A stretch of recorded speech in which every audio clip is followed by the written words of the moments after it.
Ouais, je suis plugué, mais ça ne marche pas. Ben, écoute, c'est ça. C'est ça. Donc, blablabla, écoutez, j'en aurais pour au moins 5 prédications ce matin. Hier, j'ai passé toute la journée devant mon ordinateur. J'ai dit, Seigneur, qu'est-ce que je vais faire? Et là, hier soir, il a fallu que je fasse un choix sélectif. Et je ne sais pas comment je vais pouvoir apporter ça, mais on continue sur la série qu'on est dedans. Donc, on va prier que le Seigneur nous aide là-dedans. Seigneur, on te remercie, Seigneur, pour ta parole si riche, si précieuse, Seigneur. Aide-nous à comprendre, aide-moi à sortir ce message ce matin pour qu'on comprenne ce que tu veux mettre l'emphase, qu'on mette en pratique ce matin dans chacun de nos vies, dans toutes les circonstances, Seigneur. Et on te remercie pour ton amour, Seigneur, parce que tu es là et tu prends soin de nous, Seigneur. Dans le nom de Jésus, on te prie. Amen. Donc, on est sur plusieurs mois sur une série que je ne sais pas sur quel nom on va y donner, mais bref. La série, on sait que notre foi, elle fonctionne. Et ça, il va falloir qu'on se le rappelle et qu'on dise, moi, ma foi, elle fonctionne. OK? Elle fonctionne. Mais on a vu qu'il pouvait y avoir des interférences, des choses qu'on peut laisser rentrer qui pourraient nuire à notre foi qui fonctionne. Et la première chose qu'on avait vue, la première, c'est la plus, je vous dirais, pas en importance, mais c'est la première qu'on devrait regarder du moins. Et c'est notre marche d'amour. Okay? On en a parlé beaucoup. On ne peut pas laisser l'animosité, le manque d'amour laisser rentrer dans notre vie. On n'a pas cette latitude-là. Je ne peux pas y retourner en profondeur tout, mais on l'a vu. Deuxième, on a vu les inquiétudes et la peur. C'est l'inverse de la foi, ça va la faire couler. Troisièmement, on a vu nos paroles vont gérer notre vie. Où est-ce qu'on veut que le bateau s'en aille? Où est-ce qu'on veut que notre vie s'en aille? C'est ça qu'il faut qu'on parle, entre autres. La semaine passée, on avait vu qu'on a besoin de l'aide du Saint-Esprit. Parce qu'on a besoin de savoir où appliquer la parole, comment l'appliquer et toute son aide qu'on a de besoin et qui nous parle. Parce qu'on a vraiment besoin d'aide en toutes choses. Jésus nous avait dit, vous avez le besoin et on en a besoin, donc on prend le temps d'écouter. C'est pour ceux qui vont écouter. Et ce matin, on s'en va sur une autre chose, c'est ce qui va se passer avec nos pensées. Qu'est-ce qu'on laisse faire? Qu'est-ce qu'on laisse rentrer dans nos pensées? Et tous les versets qu'on va aller voir ce matin, on va les mettre par rapport à nos pensées. OK? Parce que nos pensées vont soit nous amener vers les bonnes choses, vers la victoire, parce que nos pensées vont affecter ce que l'on dit, et ça va affecter ce qu'on va avoir comme résultat, comme ça peut être pour le positif comme le négatif. Et c'est ça qu'on va regarder ce matin, les pensées. Parce que vous savez, l'ennemi va vouloir essayer de compliquer tout et que là-dedans, ça devienne un champ de bataille. Et ça ne devrait pas être comme ça, parce que ça devrait être simple. Ça devrait être simple. Je n'ai pas dit que ça le sera tout le temps, mais ça devrait l'être. Et c'est là que l'ennemi va attaquer souvent, c'est les pensées. Donc, oui, on va continuer à faire, on va aller voir les mêmes versets. Puis, une autre chose, je parle souvent sur le renouvellement d'intelligence, comment Paul y prie pour que nous comprenions qui nous sommes en Christ, ce que nous avons en Christ. Et souvent, quand je le parle, les gens disent « Ouais, c'est bon ça ». Mais ce n'est pas juste bon. Il faut que ça devienne révélation, puis qu'on sache, quand ça dit dans la Bible, là, qui nous sommes en Christ, ce que nous avons reçu, ce que Dieu a payé pour nous, c'est ça. Et c'est ça, rester dans le simple. Et on complique quand on dit « Ouais, mais, je sais que je suis comme ça, mais quand une situation y arrive, ça peut peut-être changer ce que la parole de Dieu dit. » On ne le phrasera jamais comme ça, mais des fois, c'est ça qu'on pense. C'est pour ça que les prières dans Éphésiens, en Colossiens, dans ces choses-là qu'on parle souvent, bien, il faut les faire.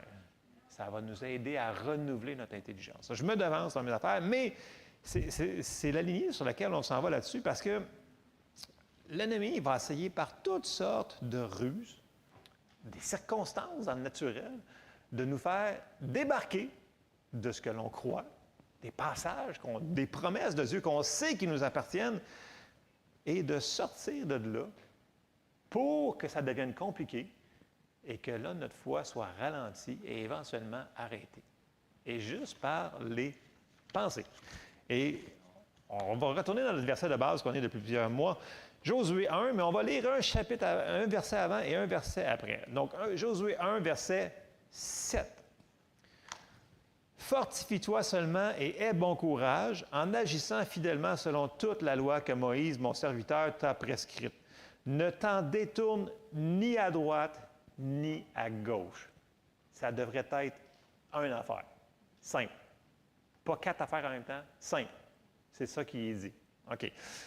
Afin de réussir dans tout ce que tu entreprendras, on sait qu'il faut la mettre en pratique. Il faut qu'on reste simple et focus. Verset 8, que ce livre de la loi ne s'éloigne point de ta bouche. C'est le même verset qu'on est dessus 2 mois, je pense. Médite-le jour et nuit pour agir fidèlement selon tout ce qui est écrit, car c'est alors que tu auras du succès dans tes entreprises. C'est alors que tu réussiras. Donc, on n'a pas le choix de faire ça. Verset 9, il rappelle.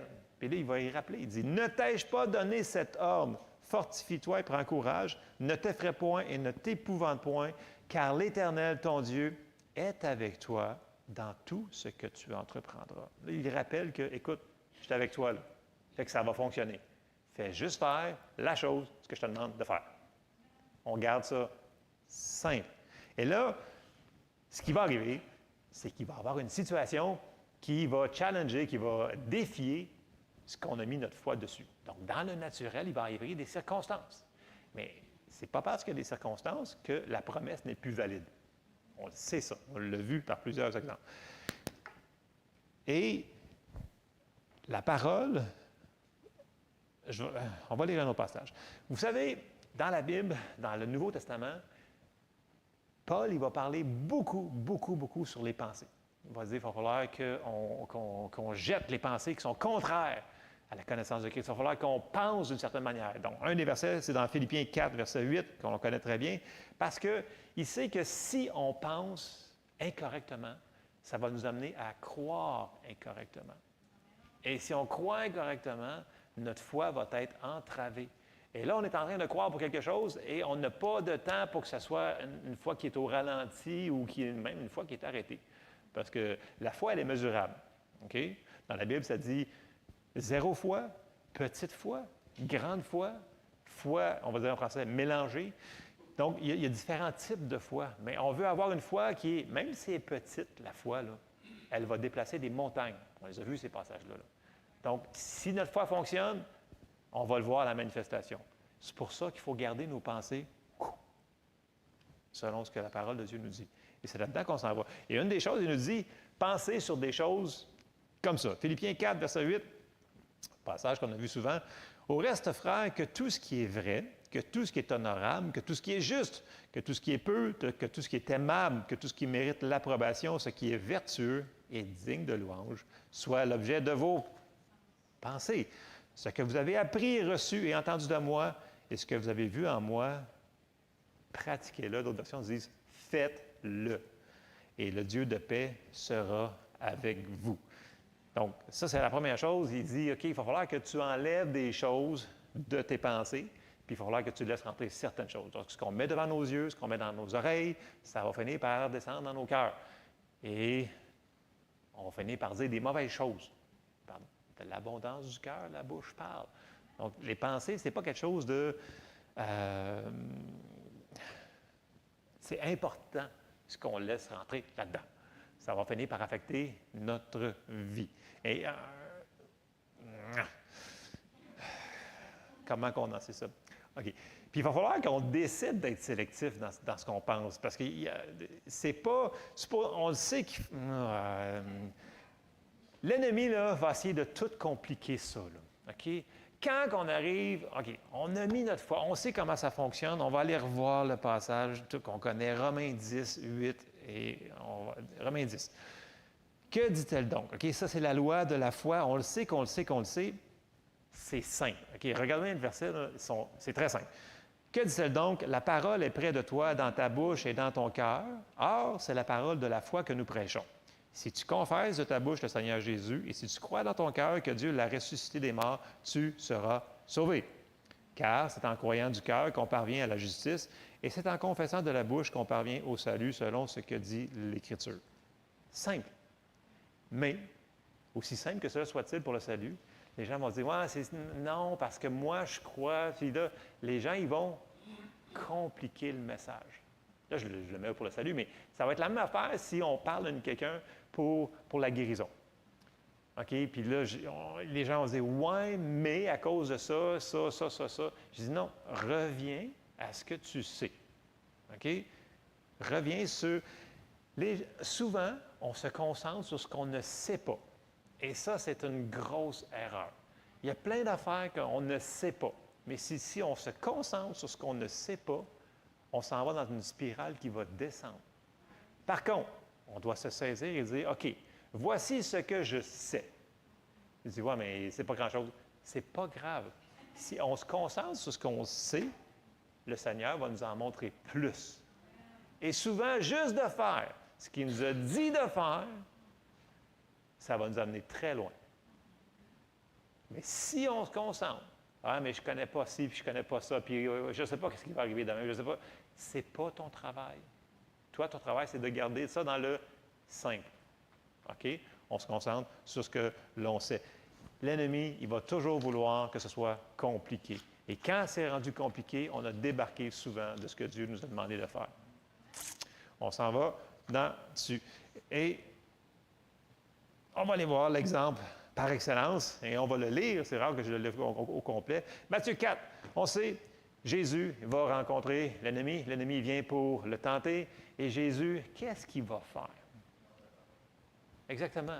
Est-ce qu'il va compliquer ça? Non. Pourtant, s'il y avait quelqu'un qui aurait pu faire une discussion avec lui, s'il y aurait quelqu'un qui aurait pu faire, tu sais, là, rendre ça, là, écoute, là, moi, je vais t'expliquer la théologie de la... Il n'a pas fait ça. Il a gardé ça simple. OK, on va les... Mettez-vous au sujet de « on garde les pensées simples ce matin ». OK? Matthieu 4, verset 1. Alors Jésus fut emmené par l'Esprit dans le désert pour être tenté par le diable. Après avoir jeûné 40 jours et 40 nuits, il eut faim. Le tentateur s'étant approché lui dit, « Si tu es fils de Dieu, ordonne que ces pierres deviennent des pains. » Jésus répondit, « Il est écrit. L'homme ne vivra pas de pain seulement, mais de toute parole qui sort de la bouche de Dieu. » Grande vérité ici. L'homme ne vivra pas de pain seulement, mais de toute parole. Donc, on doit se nourrir de la parole, c'est ça qu'il dit. Mais est-ce qu'il y a conversation? Non, il y a citation de versets. C'est tout. Il est écrit. Pas. Il n'a pas commencé à argumenter puis à faire des... on n'a pas à se justifier. Vous me suivez? Il ne devrait pas avoir de conversation. Il y a citation, c'est ça, c'est comme ça, pas. On passe à d'autres choses. Le diable, lui, il est persistant. C'est pour ça que je dis aux gens, il faut toujours être persévérant parce que, oui, il va l'essayer une fois sur une manière, puis là, si on réussit, bien, il va faire « Ah non, il a resté sur c'est simple, il est écrit. » Bien, on va essayer d'autres choses. Donc, il va revenir. Et c'est la même affaire qu'il fait pour tout le monde. Il l'a fait à Jésus, il va le faire à nous autres aussi. Verset 5. Le diable le transporta dans la ville sainte, le plaça sur le haut du temple et lui dit, « Si tu es le Fils de Dieu, jette-toi en bas, car il est écrit. Il donnera des ordres à ses anges à ton sujet, et ils te porteront sur les mains, de peur que ton pied ne heurte contre une pierre. » Jésus lui dit, « Il est aussi écrit, tu ne tenteras point le Seigneur ton Dieu. » Deuxième fois, ding, bang. Simple? Simple. On reste simple. Verset 8. Le diable le transporta encore sur une montagne très élevée, lui montra tous les royaumes du monde et leur gloire. Et lui dit, « Je te donnerai toutes ces choses si tu te prosternes et m'adores. » Jésus lui dit, « Retire-toi, Satan, car il est écrit, tu adoreras le Seigneur ton Dieu et tu le serviras lui seul. » Alors le diable le laissa, et voici des anges vinrent auprès de Jésus et le servaient.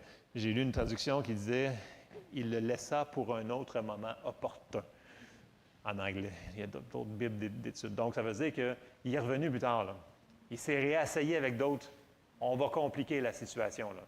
Mais il a resté sur « Il est écrit ». Et si nous autres, OK, on se croit, ça c'est comme trop simple, bien, on va commencer à faire des raisonnements. Et quand on se met à raisonner, là, bonne chance. Parce que l'ennemi, il est là depuis plus longtemps que nous autres. Puis il en a fait tomber du monde. Puis il a vu des manières de les faire tomber. Et c'est super simple. Il va commencer par l'offense, il va commencer par ci. Il va toujours compliquer que ce que Dieu nous a dit de faire. OK? Si on reste dans le même exemple que Jésus a fait. Les gens disent, ouais, mais c'était Dieu. C'était un homme. Oui, c'est Dieu, mais qui s'est enlevé de toute sa déité, sa divinité. Donc, il est venu comme un homme oint du Saint-Esprit. On est d'accord là-dessus. Donc, c'est notre exemple pour nous autres. Et on va aller voir un exemple où est-ce que les pensées y ont été compliquées. Et ça commence au début du livre. Ça commence au début, parce que c'était trop simple. Et on s'en va dans Genèse 3. Le serpent était le plus rusé de tous les animaux. Je ne ferai pas toute Genèse en passant. On va comprendre le principe après une couple de versets. Là. Le serpent était le plus rusé de tous les animaux des champs que l'Éternel Dieu avait fait. Il dit à la femme, « Dieu a-t-il réellement dit, vous ne mangerez pas de tous les arbres du jardin? » La femme répondit au serpent, « Nous mangeons du fruit des arbres du jardin, mais quant au fruit de l'arbre qui est au milieu du jardin, Dieu a dit, vous n'en mangerez point et vous n'y toucherez point de peur que vous ne mouriez. » Est-ce qu'elle est confuse? Est-ce qu'elle sait qu'est-ce qu'il faut qu'elle fasse? Elle a une chose, seulement qu'une chose. OK, Dieu a dit, mangez tout ce que vous voulez. Faites, mais pas de cet arbre-là. C'était la seule chose qu'elle avait à faire. La seule chose. Mais,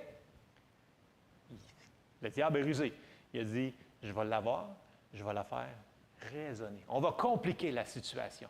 Parce que la parole de Dieu, non, on sait que ça reste là-dessus, c'est sûr qu'elle va l'avoir, puis c'est sûr qu'elle ne tombera pas. Mais, si je la fais raisonner, ça va fonctionner. Et regardez bien, verset 4. Alors le serpent dit à la femme, vous ne mourrez point. Il n'aurait pas dû avoir de conversation ici. Il n'aurait pas dû avoir. Elle aurait dû dire non. C'est ça qu'il me dit, puis Adam, t'es où? C'est comme, hey, on fait quelque chose. Là. Il n'aurait pas dû avoir cette conversation. On ne fait pas de conversation avec l'ennemi. On dit va-t'en et that's it. On cite des passages, that's it. C'est ce qu'on fait. Mais non, c'est pas le même que ça s'est passé. On veut raisonner.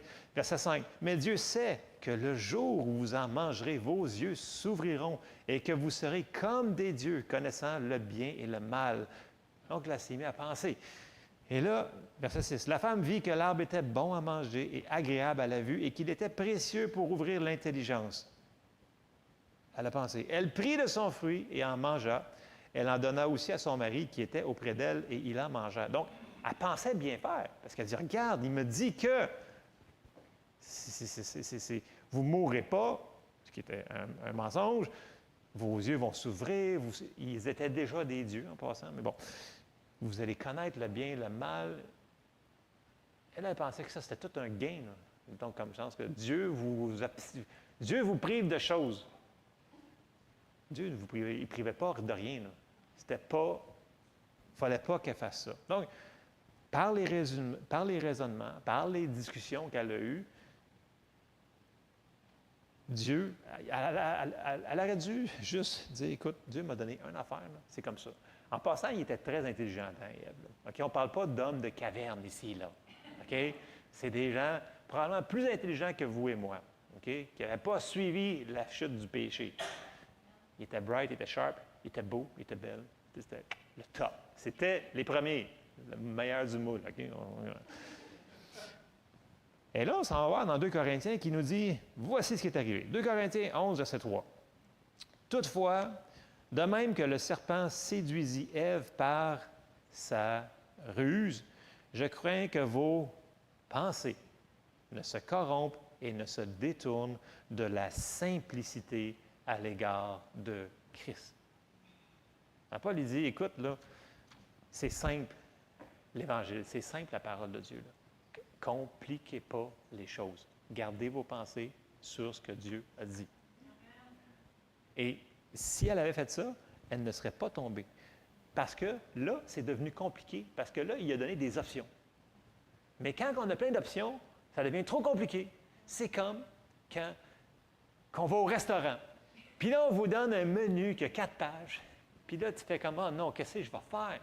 Il faut que je fasse une décision. Donc, c'est trop compliqué. Fait que là, on choisit l'affaire qui est probablement pas bonne, ou peu importe, meilleure que moi. Tandis que quand tu allais à quelque part, puis il y a juste une affaire sur le menu, bien, c'est simple. Qu'est-ce que ça va avoir? Bien, ce que vous servez, c'est le menu. OK? Et c'est de même qu'il faut être avec la parole de Dieu. Il faut rester ça simple. Bon, si vous avez des restaurants compliqués, c'est correct, super. Je ne suis pas trop avec ça. Là. Ça ne me dérange pas. Mais je veux dire que quand ça devient trop de choix, c'est trop compliqué et on risque de s'enfarger dans notre super raisonnement, super intelligence qu'on a. OK? Et elle avait juste une chose. Et souvent, dans notre vie, Dieu nous a demandé de faire une chose. Mais on dit non. Il y a d'autres options. Je sais qu'il y a d'autres options. Est-ce qu'elles vont apporter la bénédiction? Est-ce que ça va apporter la vie? OK. Là-dessus, il va falloir être fatigamment redondant sur « il est écrit ». OK? Non, mais je veux dire, il va falloir... Je vais dire, mais c'est trop simple. Je sais, c'est simple. C'est merveilleux, hein? Il est écrit. Oui, il est écrit. C'est pour ça nous prend l'aide du Saint-Esprit pour trouver le bon verset sur lequel il est écrit. Mais on regarde et on met de la persévérance. Hébreux 6, 12 nous dit « En sorte que vous ne vous relâchiez point et que vous imitiez ceux qui, par la foi et la persévérance, héritent des promesses. » Donc, ceux-là qui vont hériter des promesses, qui vont voir la manifestation de ce qu'ils ont mis leur foi, c'est ceux-là qui vont dire « Oui, il est écrit. » Puis demain, ça va être encore écrit. Puis malgré les circonstances, ça va être encore écrit. Fait qu'on reste sur « Il est écrit ». C'est simple, hein? C'est très simple. Je n'ai pas dit que c'était facile à faire. J'ai dit qu'il fallait qu'on fasse ce qui était simple. OK. Un autre point que je voulais frapper ce matin dans les pensées, on s'en va dans Luc 6 et au verset 46, un passage qu'on s'est souvent survivre là, 2 ans, qui nous dit, Jésus parle et dit, « Pourquoi m'appelez-vous Seigneur, Seigneur, et ne faites-vous pas ce que je vous dis? » On sait qu'il faut qu'on fasse ce qu'il nous dit. « Je vous montrerai à qui est semblable tout homme qui vient à moi, entend mes paroles et les met en pratique. » Pas juste les écoute, il les met aussi en pratique. On l'a vu, ça, dans tout le mois qu'on vient de passer. Il est semblable à un homme qui, bâtissant une maison, a creusé profondément et a posé le fondement sur le roc. Une inondation est venue et le torrent s'est jeté contre cette maison sans pouvoir l'ébranler parce qu'elle était bien bâtie. Mais celui qui entend et ne met pas en pratique est semblable à un homme qui a bâti une maison sur la terre sans fondement. Le torrent s'est jeté contre elle. Aussitôt, elle est tombée et la ruine de cette maison a été grande. Et l'emphase que je vais mettre ce matin sur ce passage-là, c'est que le torrent est venu aux 2 maisons. Qu'on construise sur le roc ou qu'on construise sur pas la parole de Dieu, les torrents ils vont venir quand même. Et une des ruses de l'ennemi qui va nous dire, il va dire, « Ah, regarde, à cause qu'il arrive une circonstance, à cause qu'il vente dans ta vie, bien, tu as sûrement fait quelque chose de pas correct. » Ça, c'est une ruse qu'il va utiliser souvent. Il va se dire, regarde, ils vendent dans ta vie sûrement. Ça ne peut pas être aussi simple qu'il est écrit. Mais il va falloir qu'on reste sur « il est écrit ». Parce que si on reste sur « il est écrit » et on reste dans la persévérance, bien, ça nous dit que la maison va rester sans pouvoir l'ébranler parce qu'elle était bien bâtie. Mais on va vivre des torrents. Et c'est là que souvent les chrétiens, j'entends souvent des gens, ils disent « Ouais, mais quand tu arrives au Seigneur, il n'y a plus de problème parce que Jésus est avec toi. Donc, tout est dans les mains de Dieu et laisse aller, mon frère et ma sœur, laisse aller. Donne tout à Dieu. » Je fais comme « Oui, donne tout à Dieu, d'accord, mais si tu te demandes de faire des choses comme construire ta vie sur la parole de Dieu, c'est qui va la construire? C'est nous autres. Mais s'il nous donne le choix, puis tu as le choix de la construire sur l'autre, et qui c'est qui fait la construction? C'est nous autres qui décident.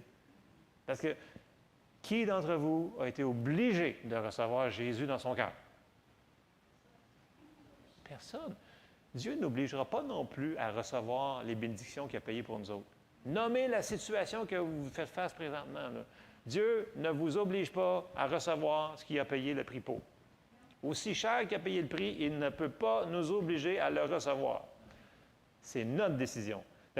C'est bien de dire, Seigneur, je te donne mes soucis, mais de dire, Seigneur, prends tout, puis moi, je ne fais rien, ça, c'est l'inverse. OK? C'est là qu'on complique les choses.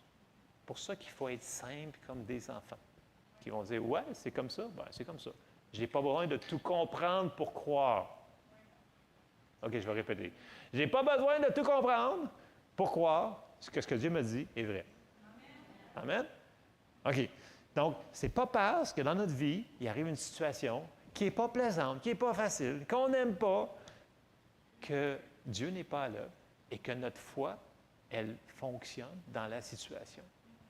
Mais il va falloir ajouter de la persévérance. Et ne pas laisser les pensées dire « Ah non, non, parce qu'il t'arrive ça, tu as fait ça. » Et c'est souvent, la condamnation est une des armes que l'ennemi va utiliser pour venir nous dire « Ah non, non, non, regarde, tu as fait ça, fait qu'il arrive. » Souvenez-vous quand que, les disciples avaient dit à Jésus « Seigneur, qui a péché, lui ou cet homme, pour qu'il soit né aveugle? » Il fait comme « C'est ni un ni l'autre. » C'est l'ennemi, là, il ne leur dit pas ça, mais c'est ce que ça veut dire. C'est l'ennemi qui tue, égorge et vous me suivez? Fait que je suis venu faire, puis là, il l'a guéri, paf, dans le sens que l'ennemi fait des affaires. Même s'il aurait péché, Dieu il est là pour nous pardonner les péchés. Il a payé le prix déjà. Le sang a été versé. Il faut qu'on se souvienne de tout ce qu'on a appris. Puis il faut juste qu'on dise, OK, c'est comme ça. Puis en anglais, c'est narrow-minded. En français, c'est étroit. Des fois, il faut être étroit d'esprit. Moi, je me suis fait déjà, toi, tu es borné. Je dis oui, et je suis sauvé. Et c'est simple. Et c'est pas compliqué, et c'est pas... Il n'y a pas de tourment dans ma tête. Fait que laisse-moi tranquille dans mon étroit d'esprit. OK? Toi, si tu veux être super, méga intelligent, puis être partout, all over the place, là, ben, soit, fais tes décisions, fais tes raisonnements. Tu viendras me voir, mais tu sais, la face à terre. Parce que c'est là que ça va nous mener. Parce que nos propres efforts, c'est comme la plug qu'on a vue tantôt, il n'y aura pas grand courant. Amen. Tu veux? D'accord. Amen. OK. Le dernier exemple que je vais aller voir, c'est le récit d'Israël qui s'en va sur la terre promise. On l'a vu souvent, mais souvenez-vous, 1 Corinthiens 10, 11 nous dit « Ces choses leur sont arrivées pour servir d'exemple et elles ont été écrites pour notre instruction, à nous qui sommes parvenus à la fin des siècles. » Donc, c'est un récit qu'on peut l'interpréter de plusieurs manières, mais là, on va aller le voir par rapport vraiment aux pensées. Simplicité, encore là, il est écrit. Et pour résumer, là, grosso modo, on sait que, on va lire un passage, après ça, on va condenser. Là. Exode 3, verset 8, Dieu, il descend, ça, on va voir. « Je suis descendu pour le délivrer de la main des Égyptiens, pour le faire monter de ce pays. » Donc, il parle de son peuple d'Israël, de ce pays dans un bon et vaste pays, dans un pays où coule le lait et le miel, dans les lieux qu'habitent les Cananéens, les Hétiens, les Amoréens, les Phérésiens, les Héviens, les Jébusiens. OK? Il est venu pour les délivrer de ça. OK? Et là, si on regarde, grosso modo, de là jusqu'à ce qu'il se rende jusqu'à la terre promise, il va répéter cette promesse-là. « Je fais la promesse de vous apporter à la terre promise. » Et il va le répéter environ 20 fois, dépendamment des traductions de Bible, si vous allez compter. Là. 20 fois, il va dire la même promesse. Okay? On sait que si on voit la promesse une fois, c'est important, 2 fois, 3 fois, mais là, il le répète 20 fois. Il y a quelque chose d'important, dans le sens que Dieu ne change pas d'idée. Là. Il va répéter à chaque fois. Ils vont chialer, il va répéter la même et la même et la même promesse. C'est ce qu'il veut faire. Et là, bien entendu, on sait qu'il va faire tous les miracles en Égypte. Il va les délivrer de là avec des signes, des miracles, des prodiges. Et là, ils vont arriver au désert. Et là, il va y avoir plein de chiolages et de choses parce qu'ils n'ont pas d'eau. On n'a plus de melon d'eau comme en Égypte. On n'a plus de ci comme en Égypte. On n'a plus de ça comme en Égypte. Et à chaque fois, ils commencent à tirer sur la... Ils vont un petit peu trop loin jusqu'à temps que ça arrive jusqu'à la terre promise. Et là, il les a apportés là. Et là, on arrive à Nombre 13. Et là, l'Éternel, il a pardonné à multiples reprises. Et ils arrivent sur la frontière pour rentrer dans leur terre promise à nous autres. Mettez n'importe quoi que vous faites face présentement. Là, vous voulez rentrer dans votre terre promise, dans vos finances, dans votre santé, dans peu importe. Écoutez bien ce qu'il va dire ici. Donc là, Dieu il dit, fais ça. On est rendu à Nombre 13, j'ai compressé beaucoup. Là. Nombre 13, verset 1. L'Éternel parla à Moïse et dit, « Envoie des hommes pour explorer le pays de Canaan que je donne aux enfants d'Israël. » Il le répète encore plus. « Tu enverras un homme de chacune des tribus de leur père. Tous seront des principaux d'entre eux. » Donc, il a répété encore, je vous le donne. Et là, les 12 espions s'en vont dans le pays pour, en réalité, grosso modo, ils s'en vont, ils reviennent après environ 40 jours. Et là, ils reviennent. Mais là, il va y avoir, vous connaissez l'histoire parce qu'on l'a vu, il va y avoir des gens qui vont dire certaines choses, qui vont penser d'une certaine manière. Il y en a d'autres qui vont voir les choses d'une autre manière parce qu'ils pensent d'une autre manière. Et ce que l'on pense va beaucoup affecter ce qui va sortir de leur bouche. Et regardez bien, on s'en va au verset 26 dans Nombre 13. Là, ils reviennent, les espions. À leur arrivée, ils se rendirent auprès de Moïse et d'Aaron et de toute l'assemblée des enfants d'Israël à Kadès, dans le désert de Paran. Ils leur firent un rapport ainsi qu'à toute l'assemblée et ils leur montrèrent les fruits du pays. Voici ce qu'ils racontèrent à Moïse. « Nous sommes allés dans le pays où tu nous as envoyés. À la vérité, c'est un pays où coule le lait et le miel, et en voici les fruits. » C'est exactement vrai ce que Dieu nous a dit. C'est exactement comme il nous a expliqué, compté depuis tous ces mois-là. Mais, là c'était simple. Mais là, il rajoute un « mais », parce que là, il commence à penser. Mais, regarde, on a vu, le peuple qui habite ce pays est puissant. Les villes sont fortifiées, très grandes. Nous y avons vu des enfants d'Anak. Les Amalécites habitent la contrée du Midi. Les Étiens, les Jébusiens, les Amoréens habitent la montagne. Et les Cananéens habitent près de la mer et le long du Jourdain. Et là, ils commencent à citer tout plein de choses qu'ils ont vues. Est-ce que Dieu a changé d'idée? Est-ce que sa promesse est encore là? Oui. Ouais. Est-ce qu'il leur a dit qu'il est envoyé dans un pays coule le lait et le miel? Oui. Et c'est pas parce qu'il va y avoir des choses dans le naturel que l'on va voir qui semblent contraires à ce que Dieu nous a promis que ça change la promesse de Dieu. Là. Et ils avaient une attitude de, à cause qu'on voit ça, puis là, on ne pourra pas aller le voir, mais ils vont dire, nous étions à leurs yeux comme des sauterelles, puis non. Puis là, plus loin, quand ils rentrent dans Jéricho, on voit que Rahab leur dit, on a peur de vous, vous nous inspirez toute l'équipe. Ils disent exactement l'inverse de ce que les 10 ils disent. Complètement l'inverse. Ils disent, non, vous nous avez terrorisés, on a su ce que votre Dieu a fait aux Égyptiens, on est dans la peur. Là, l'autre, ils disent, on était à leurs yeux comme des sauterelles. Mais c'est pas ça pantoute. Leur pensée n'était pas correcte. Ils auraient dû rester sur Dieu n'a pas dans ce pays-là. Comment il va le faire? Je ne sais pas. Mais on reste dans le... C'est simple. Il est écrit. Mais ils n'ont pas fait ça. Et là, bien entendu, on sait que quand on ne fait pas ce qui est écrit, c'est pas tout à fait bien. Et là, on va voir deux autres personnes qui vont faire un autre rapport. Donc, verset 30, Nombre 13, verset 30. « Caleb fit taire le peuple qui murmurait contre Moïse.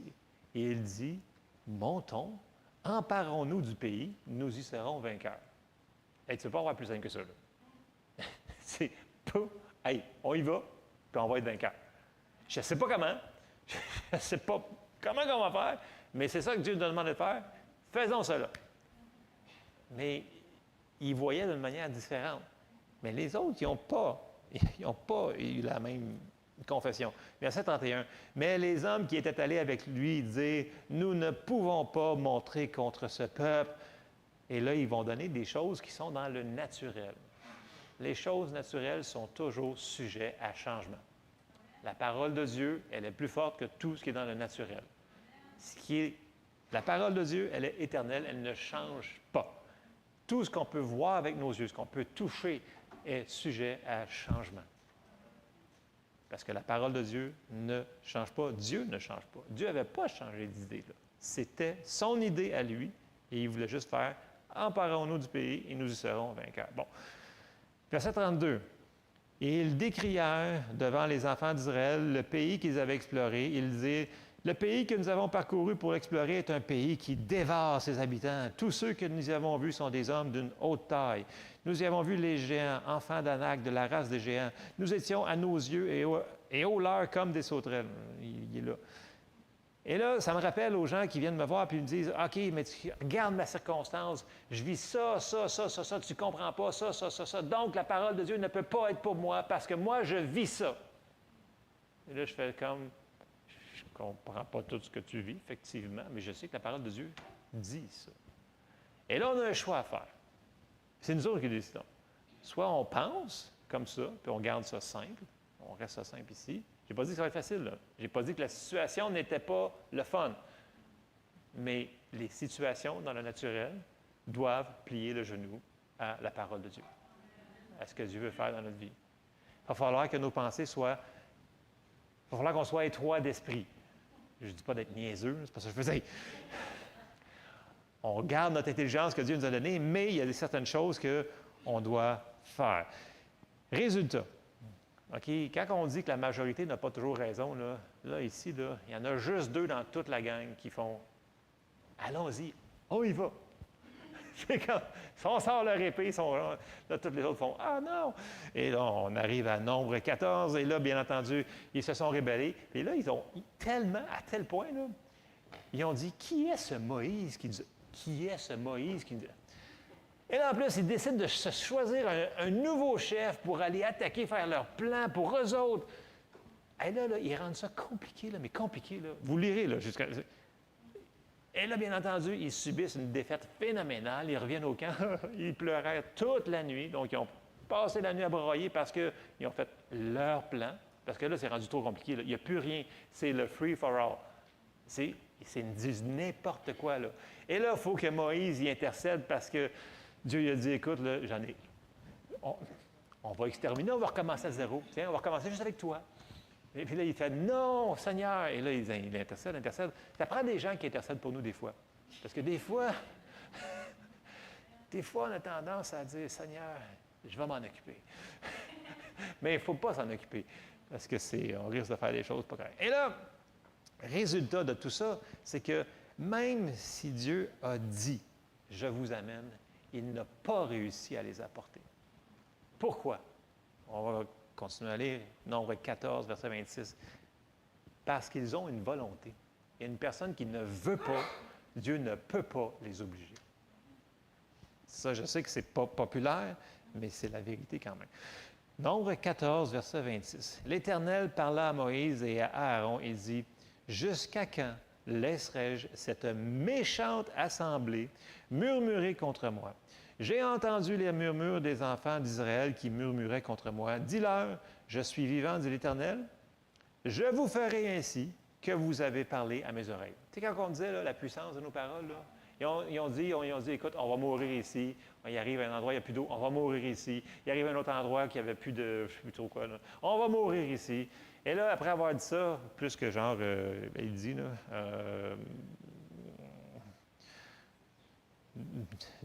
ouais, je pense que c'est 10 fois. Dis-leur, je suis vivant, dit l'Éternel, verset 28, je vous ferai ainsi que vous avez parlé à mes oreilles.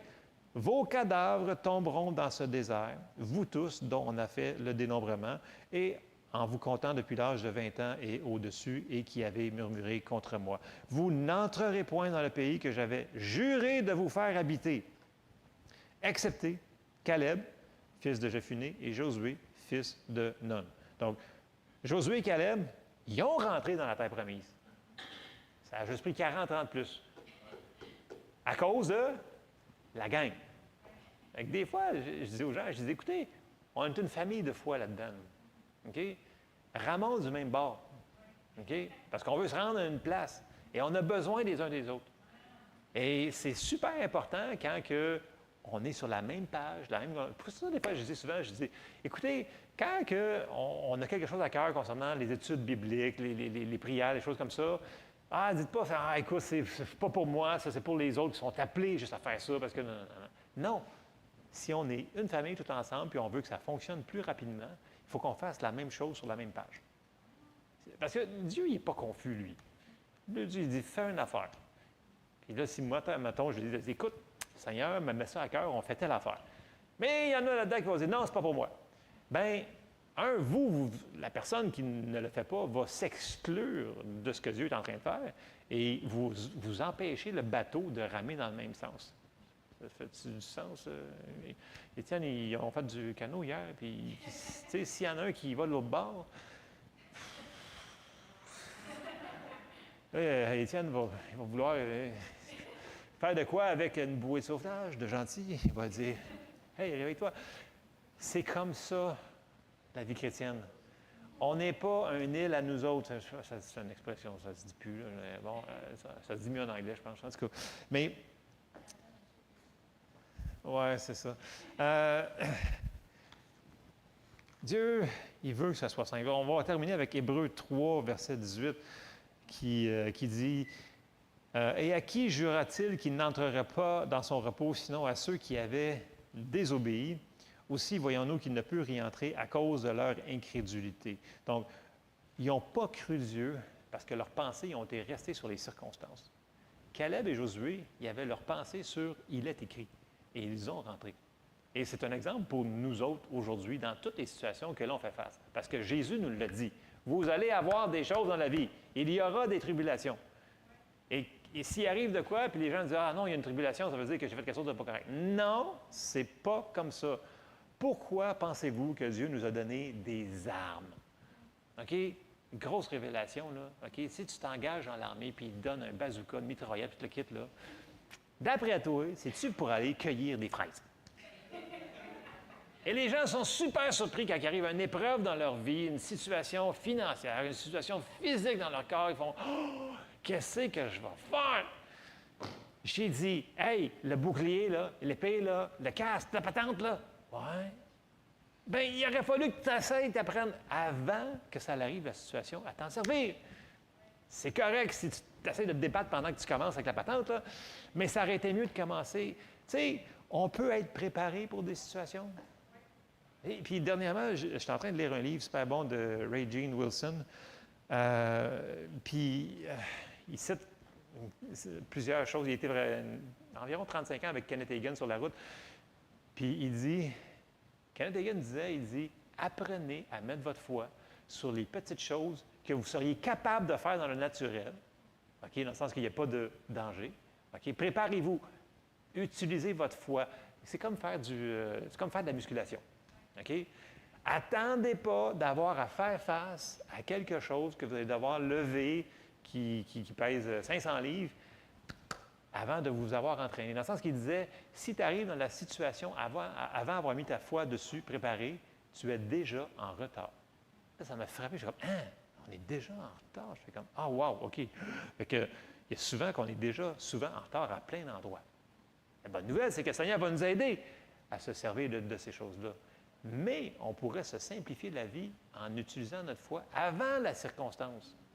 Donc, c'est pour ça que je dis toujours, il faut toujours se nourrir notre parole sur la guérison, sur toutes les choses de base qu'on sait qu'on va avoir de besoin, soit pour nous, soit pour notre famille, soit pour les gens que l'on aime. Nourrissons-nous de la parole de Dieu et apprenons à mettre notre foi sur ça. Mais comme je disais, on ne commence pas en haut de l'échelle, on commence en bas. Et plus qu'on pratique notre foi sur des petites choses, on devient efficace pour des grandes choses. Et ça nous donne de la confiance parce qu'on sait que ça a marché pour la petite chose et qu'on sait que ça va marcher pour la grande chose. Il n'y a pas de différence. Donc, ne soyons pas en retard. Donc, ne pensons pas parce qu'il y a des choses dans le naturel que Dieu ne nous a pas équipés pour faire face à ça. Et je vais revenir. Si on reste dans la parole de Dieu, si on reste dans « il est écrit », ça va être simple. Je ne vous dirai pas que la situation qu'on va faire face ne sera pas à différents degrés de complicité, de complexité, peu importe. Mais la parole de Dieu, elle, va toujours rester simple, dans le sens qu'il n'y aura pas de confusion. Et c'est là-dessus que j'avais le message. Il va falloir que nos pensées deviennent en ligne avec la parole de Dieu. Il va falloir qu'on décide, quand on a des choses, qu'on sait que les pensées viennent. Et viennent. Puis, vous savez, les pensées, ce n'est pas toujours nos pensées. Il y a des pensées qui viennent de l'extérieur. Et il va falloir apprendre à rejeter ces pensées-là. Et la manière de rejeter les pensées, ce n'est pas en disant non, non, non, non, non, non, non, non, non, non, non, non. Non. On remplace les pensées par une autre pensée en parlant. Donc, il va falloir qu'on parle aux pensées. Il va falloir qu'on dise non, c'est pas qui je suis, c'est pas. Et là, vous citez ce que vous avez à faire face. Et l'autre chose, si on reste trop près longtemps des choses qu'on sait qu'on ne doit pas faire ou à regarder des choses qu'on ne devrait pas regarder, bien, on joue avec le feu. Et éventuellement, bien, ça va finir par rentrer ou on va finir par tomber dedans. Donc, il va falloir que nos pensées soient protégées. Donc, il y a des choses qu'à un moment donné, il faut faire. Non, ça, on va regarder ailleurs. Ou ça, il ne faut pas que j'entende ça. Ça, il va falloir être. Plus on va être sélectif dans ce qu'on va laisser penser, plus on va marcher dans la paix. Plus la paix de Dieu va être là, plus ça va être facile d'entendre ce que le Saint-Esprit est en train de nous dire à l'intérieur. Parce que le Saint-Esprit, il n'est pas compliqué. Et il nous parle constamment. Et je le répète souvent, est-ce que tu veux entendre ce qu'il est en train de te dire, par exemple? Et ça, c'est une autre chose. Donc, je vais commencer ce matin. Ça se peut que ça aille sur une autre série, là, mais pour un matin, ce que j'avais, c'est que faites attention à ce qu'on laisse rentrer dans nos pensées. Si on prend le contrôle de nos pensées, là, on va croire correctement, on va parler correctement et notre foi, elle ne sera pas entravée. Et on va rester, malgré les situations qu'on peut voir, là, et elle va rester, elle va fonctionner, et on va passer au travers plus rapidement. Et avec la persévérance, on arrive parce que Dieu, il est avec nous. Il nous a dit, là, quand il a commencé à parler à Josué, il a dit, écoute, je suis avec toi. Ça va fonctionner. Et il dit la même chose à nous autres. Je suis avec toi. Ce matin, pour faire face à la situation que tu dis qu'il est difficile et qui est compliqué, mais je suis là pour te faire vaincre. Pensons sur ces choses-là. Donc, c'est important de rester dans les actions de grâce, confesser les versets qu'on Dieu nous aime, et quand on fait ça, on reste simple et on reste dans la paix. On ne complique pas les choses. Amen. On se lève, s'il vous plaît. On termine en prière. Je sais qu'il y a beaucoup de choses sur les pensées dans la Bible, plus que la plupart des gens. Écoutez, hier, j'étais wow, j'ai dit, si on sort tous ces versets-là, on en a pour plusieurs semaines. Ça se peut qu'on retourne là-dessus parce que c'est un grand sujet qui est mal compris. Mais je vais terminer avec c'est simple. Notre exemple, c'est Jésus. Quand on est dans le feu de l'action, le vent, ça tourne, le tourbillon, Jésus, il a dit, il est écrit. Amen? Amen. On termine. Seigneur, on te remercie, Seigneur, parce que tu nous aimes, tu es avec nous, tu prends soin de nous, Seigneur. Tu veux qu'on passe à travers toutes les circonstances qui sont en avant de nous, Seigneur. Père, on te demande de nous donner de l'intelligence pour penser sur les bonnes choses, de rester fort et persévérant sur « il est écrit » et qu'on puisse te voir laisser, toi, faire le chemin en avant de nous autres, Seigneur. C'est toi qui as les réponses à tout ce que l'on fait face et je te remercie parce qu'on est déjà plus que vainqueurs, parce que tu es en nous, avec nous et toi plus nous, c'est la majorité. Seigneur, je te demande de nous encourager, je te demande d'encourager ceux qui sont fatigués, qui ont battu longtemps les mêmes choses. Je déclare la paix dans les pensées de chacun d'ici, dans le nom de Jésus. Et Seigneur, je te demande, Seigneur, de nous rendre sensibles à la voix de ton esprit, puis qu'on soit willing, Seigneur, de mettre en pratique ce que tu nous demandes de faire. Dans le nom de Jésus. Amen. Amen. Soyez bénis.